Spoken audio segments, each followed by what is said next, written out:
It is my belief because of my name, Tim Walz, being the governor of Minnesota, got a lock on my name where he controls everything.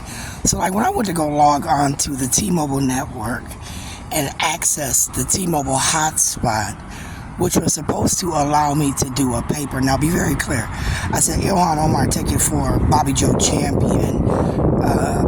Taking over for Keith Ellison, where Keith Ellison, on behalf of Kim, made a deal so that he could bring some of his terrorists in and they could bow down to him as God in the United States on American soil.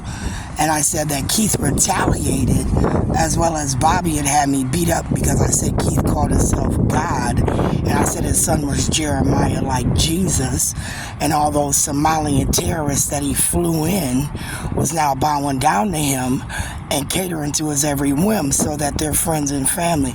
Because remember now, Somalians, for me, mate with white people just as well as they mate with black people. For me, any race, nationality has the opportunity to come over and blend in what I consider to be the ghetto or the hood. So with that being said, I said that they had got a special group of people, and then they were all now working in specific places where they were throwing weight around talking about you ain't got black this, you ain't got black that, when really it wasn't even black people, it was foreign people.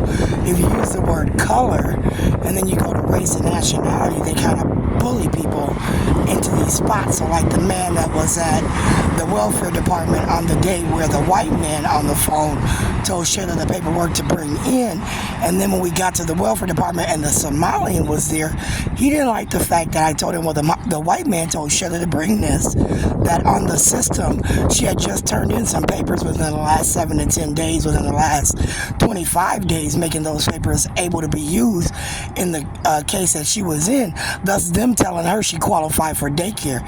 He told me I didn't know what I was talking about, and he had me beat up, escorted out the room, and then they denied Shayla for daycare at that point for $1 over.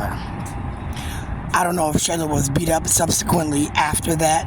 I can't remember. I'd have to timeline it. But again, I said that under Keith Ellison, these people were now deemed, for me, terrorists, and they were surrounding me with their friends. And Somalians mate with black people. I remember when me and Shayla was going to pick up her check once, and we were in Michael Joseph Jr.'s car, and the car broke down right before we got to where we needed to go.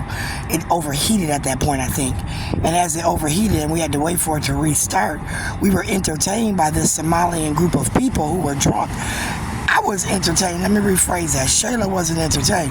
Shayla was irritated. Shayla had the issue at Burger King where she said that she was working either the mic or the drive-thru, and whichever one she was, I think she told me she was working the drive-thru, handing people the bag, and the people on the mic didn't put what the people wanted on the screen appropriately for people to put it in the bag, and she was the one that got cussed out in the window because she handed this group of Somalians the bag, and as she handed them the bag and it didn't have what they wanted in there, they cussed Shayla out, started throwing things at Shayla in the window with her little naive ass.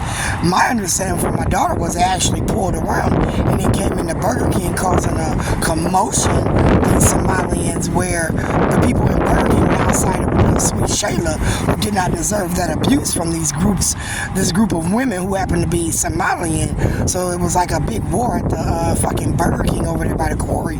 So, at that point, my daughter kind of had a stance based on the issues that she had at Edison with the Somalians as well. She went to go use the bathroom, right? And as she went to go use the bathroom, she didn't know under the International Baccalaureate program that at noon during the day, she couldn't handle her personal business, because it was prayer time. And because it was prayer time, she was about to be beat up in the bathroom by the group of Somalians because, again, she couldn't go to the bathroom because they had to wash their feet. And that's how I framed it at that point. I started mocking their religion because all they were really doing to me was washing their feet.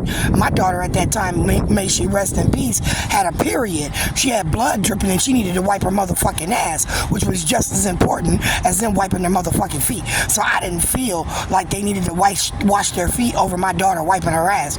And and they were talking about she could find another bathroom, and I'm saying, well, she needed to take her big ass to the closest bathroom, and they said that was the one she needed to go to. She only had so many minutes that she could go, right? She wasn't even supposed to be going to the bathroom. I flexed and got it in her IEP or some bullshit, because they were waiting bullshit. They were letting my daughter go to the bathroom.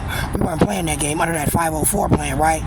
So I'm not going to keep playing with Somalians. I deem them terrorists, and I don't care how many black people they got involved, saluting them, because if they're in my business, like I said, from the Metro PCS, where the first one issue was the theft of my credit. If I'm not mistaken, I paid cash and credit. He was supposed to remove the credit from the system because I gave him the cash, and he collected on that credit as well. So I went after him through Wells Fargo, and they didn't like that, and then I sued their ass in court. And then I went after the other one for telling me he sold me Gorilla Glass. He wasn't Somalian. He was Mexican. He was on the B-Way store at the Metro PCS. I sued his ass because he called me black, telling me he gave me gorilla-proof glass.